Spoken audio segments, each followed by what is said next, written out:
I am the Tofu Golem. Please enjoy the video. You start by opening System Settings and navigating straight to Displays.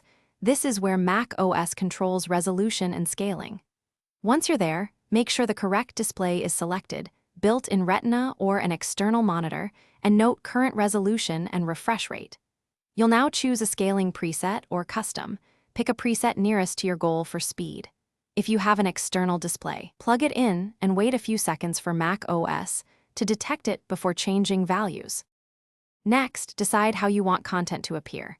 Larger text increases UI elements for readability, while more space gives extra screen real estate. Click Scale and Preview options. If you need non-standard resolutions, hold the Option key and click Scale to reveal hidden choices. Once you select one, Mac OS will apply and show a brief preview, test windows and menus to confirm clarity. Also check refresh rate and night shift settings so color and motion match your preference and reduce eye strain. Finally, fine-tune by moving back if text looks fuzzy. Choose the default or a neighboring scaled option. If the display isn't detected or settings don't stick, restart in safe mode or reset NVRAM/PRAM to clear display caches. These steps often restore proper detection.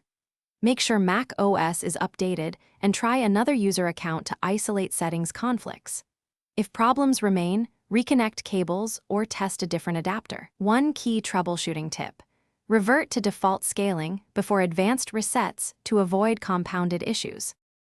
Thanks for watching. Consider subscribing if we helped you today.